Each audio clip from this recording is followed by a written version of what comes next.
Hello friends, I am Chevy. Welcome to my shed. How are you today? How's life in your world? How's things where you are? I hope everything is going good for you. Everything here is exceptional, except for, well, this weekend it sucked. It didn't suck, it was good. I got to spend time with my kids and all that, but I had plans. I had big plans, not big plans, I had plans. Plans to make videos, of storage organizer. Wait, so organizer totes. These guys, making an organizer for those was the big plan, and that was going to be my Saturday.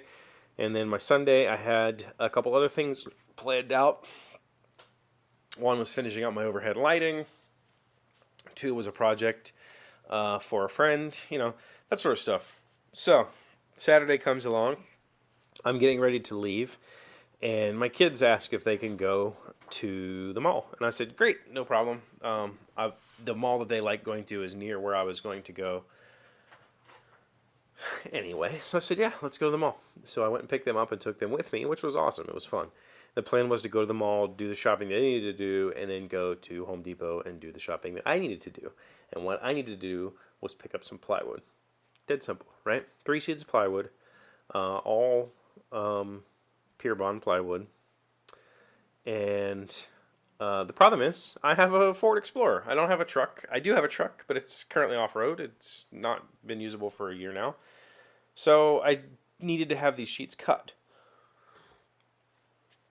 So I had drawn up plans for the projects that I had to do this weekend, and I had cut lists, and I had organized them into ways that I figured out how I could cut the sheets, where I could cut the sheets in order to fit them in my car. And I had that plan ready to go. Picked out my 3 sheets of plywood, went back to the cut station, and waited. And waited. And waited. My kid said, Dad, do you want me to get somebody? I said, yeah. She went to get somebody. That person said, all right, I'll call somebody to come back there. We waited. Some other lady showed up and said, are you waiting on them to cut some stuff? I said, yeah. And she said, me too. I just asked them if they could cut this, so we waited. We were standing there at least a half hour, maybe 45 minutes, anywhere between a half hour to 45 minutes, just standing, waiting for somebody to show up to help me. And the guy finally shows up, and he was done with life. Like, he just was not, he was having a bad day. I don't know what was going on in his world, but he was not having a great day. And I said, I just need these panels cut. And he said, okay. So we load the first panel onto the saw. He cuts down like this far, and then the saw binds, and he stops cutting. And I saw immediately what was wrong. Which, if you've ever seen one of their panel saws, they're pretty cool. It's a big wall essentially with a circular saw hanging on it by these track. And it's, they say no precision cuts, and they mean that. They're not going to cut you perfect cuts. They're just going to throw it up there and cut it. But it's a circular saw that just slides down this thing. Well, their circular saw also has a riving knife on it, and that riving knife was catching on the plywood. It was not, it had gotten bent or something. It was no longer in line with the saw. And the guy running the panel saw just was like, I can't, the saw's broke, I can't fix it. And I was like, well, I was going to tell him, you're wrong, you could easily just bend that out of the way. But instead, after waiting there for 45 minutes, half hour, whatever it was, for somebody to even show up and help me, I just said, okay, bye. And I just left and went to Lowe's. That was a pretty depressing day, because I had plans to use that stuff immediately. I had the camera set up, I had the lights set up so that everything in the shop was ready to go. I spent a good portion of the morning Saturday cleaning down here so that I had a good workflow to move around to all the different tools, and it just fell apart, and it was frustrating. And when I get behind like that, it really bothers me, because it was out of my control.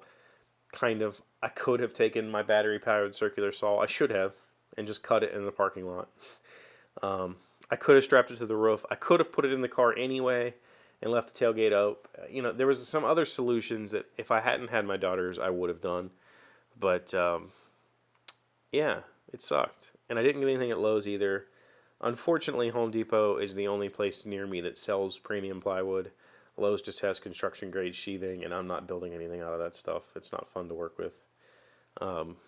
So, thanks, Home Depot. That really sucked. So instead, I came home, I cleaned more. I did a decent amount of cleaning down here. I did chores upstairs. I had laundry to do and vacuuming and, you know, normal household adult type stuff. Hung the lights up and then worked on projects that I had the wood for.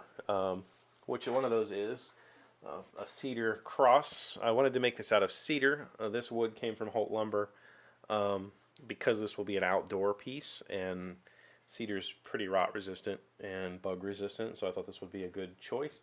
This is my first time working with cedar, and it's difficult. It's difficult to work with. It smells great in here. I've got a bag of jointer shavings over there. I jointed all 4 sides, so I have a bag of jointer shavings, which is nice. It smells great, but man, I've never worked with cedar. It is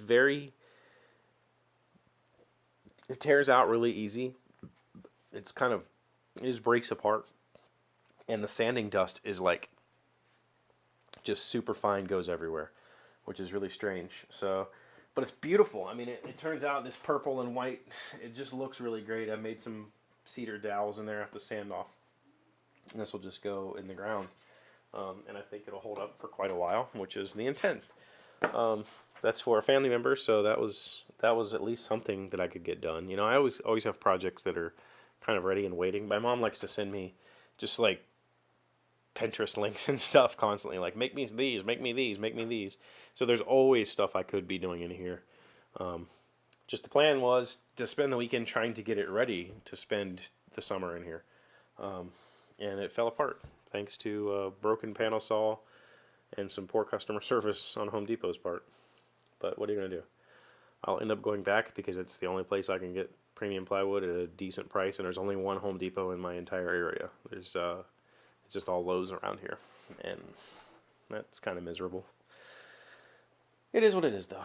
So, all in all, I ended up having a good weekend. I played some video games, hung out, got to spend some time with the girls. I thought I was going to be alone all weekend. Got to spend some time with them, so that was good. And got to do some work in here. And the lights, I will tell you, if you're looking at these lights, I'll link them in the description again. This place feels like I'm in a lab or like a hospital. I know the camera doesn't really show it as white as it is. It's really white light, really hot light. So if you're into sunlight, it looks like a grow room in here. Let's put it that way. But yeah, that's all I have for you. Thank you for being here as always. Thank you for liking, commenting, subscribing, being amazing friends and wonderful people. I appreciate you, and I'll see you tomorrow. Hey, Doc, wait! I want to ask you something. Today's random fact comes from CopenhagenPastry.com. Where did Danish pastries come from? Although today known worldwide as Danishes, these pastries did not originate in Denmark, but were brought to Denmark by Austrian bakers, particularly from Vienna in the 1850s when Danish pastry workers went on a long-term wage strike.